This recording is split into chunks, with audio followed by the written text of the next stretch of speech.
Hi friends, তোমরা কেমন আছো? আমি ভালো আছি। তো দেখো, এই ভিডিওটা অনেক আগের ছিল, দুর্গাপূজার পরে, আর ভিডিওটা এডিট করিনি।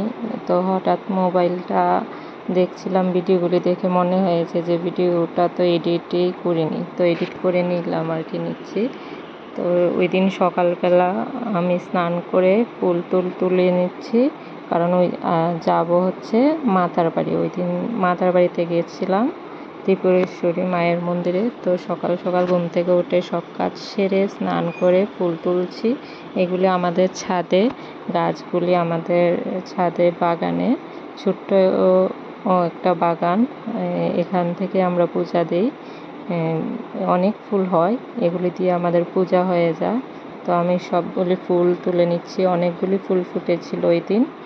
ফুল তুলে তারপরে পূজা দিয়ে রেডি হয়ে যাব, আমরা সবাই মিলে যাব মাতার বাড়িতে। তাহলে তোমরাও দেখো আমরা কিভাবে দিনটা কাটিয়েছি, ভিডিওটা দেখো তোমরা, তাহলেই জানতে পারবে। আর আমার ব্লগ ভিডিওগুলি কেমন লাগে জানাবে কমেন্টে। দেখো, আমার পূজা দেওয়ার কমপ্লিট হয়ে গিয়েছে। এখন গুনগুনের আর গুনগুন দেখো আগে আগে যাচ্ছে, আর আমি পেছনে ভিডিও করছি। গাড়ি এসে পড়েছিল, আমরা সবাই স্নান টান করে রেডি হয়ে গেছি। তো সবাই এখন গাড়ির কাছে যাচ্ছি। তো আমাদের গলির ভিতরে গাড়িটা ঢুকে না আর কি, রাস্তাটা ছোট। তো এখন রাস্তায় যাচ্ছি গাড়ির কাছে সবাই। তো সবাই গাড়িতে উঠে গেছি, গুনগুনের বড় ছোট্ট বড় পিসু, ছোট পিসু, সবাই মিলে আমরা মাতার বাড়িতে যাচ্ছি।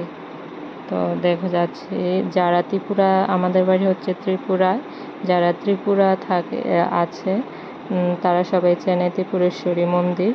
আর যারা জানো না, বাইরে থাকো, কখনো যদি ত্রিপুরায় আসো তাহলে মাতার বাড়িতে যাবে। এটা দেখো, আমরা মাতার বাড়িতে এসে পড়েছি। ওই দিন অনেক লোক ছিল, অনেক ভিড় ছিল, দেখো কত লোক। তুমি যদি মন্দিরে আসো, এমনি মনটা, যে কোনো মন্দিরে যাও, ঠাকুর বাড়িতে যাও, মনটা এমনি মানে পবিত্র হয়ে যায়, আলাদা একটা শান্তি লাগে।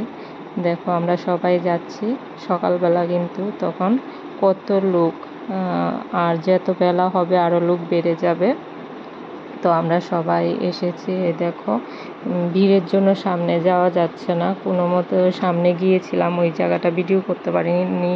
তো দূরের থেকে তোমাদের জন্য দেখো মাকে একটু ভিডিও করে নিয়েছি, ত্রিপুরেশ্বরী মাকে। দেখো, তোমরা যারা ত্রিপুরার বাইরে, তোমরা যদি কখনো ত্রিপুরায় আসো তাহলে উদয়পুর মাতার বাড়িতে নিশ্চয়ই যাবে, ত্রিপুরেশ্বরী মাকে দেখা দিয়ে আসবে, দেখবে তোমাদের মনের আশা পূর্ণ হবে।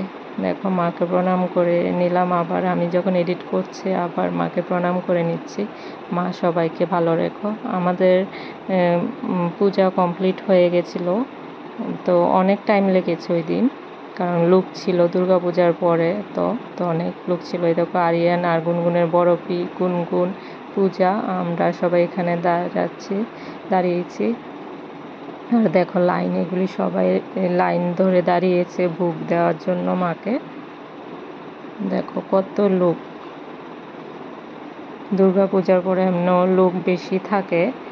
আর সানডে হলে তো, বন্ধের দিন হলে তো আরও বেশি ভিড় থাকে। আর এটা হচ্ছে একটা শিব মন্দির, মাতার বাড়িতে একটা শিব মন্দির আছে, শিবলিঙ্গ, ওই মন্দিরটা অল্প একটু ভিডিও করেছি। আর এটা হচ্ছে মাতার বাড়ির দিঘিটা, এখানে অনেকগুলি মাছ আছে, কচ্ছপ আছে। তো ফিশকে সবাই এখানে বিস্কিট মুড়ি বিক্রি করা হয়, সবাই খাওয়ায়। গুনগুনও খাওয়াবে, যে আমরা যখনই যাই ও খাওয়াবেই। ফিশকেও খুব, এই জায়গাটা খুব এনজয় করে। তা আমরাও ফিশকে বিস্কিট মুড়ি খাইয়েছিলাম। আর এখানে হচ্ছে আরিয়ান পূজা, আর আমি হচ্ছে ফুচকা খাবো। তো দই ফুচকা খাবে, এখানে দাঁড়িয়েছি দই ফুচকার জন্য। আর গুনগুন খাবে হচ্ছে ওর ফেভারিট জিনিস আইসক্রিম। দেখো কীভাবে আইসক্রিম খাবে, এখন দেখবে তোমরা। এই দেখো, ওর আইসক্রিম আর ঠান্ডা জল হলে আর কিছুই লাগবে না, ও ঠান্ডা খেতে ভীষণ ভালোবাসে।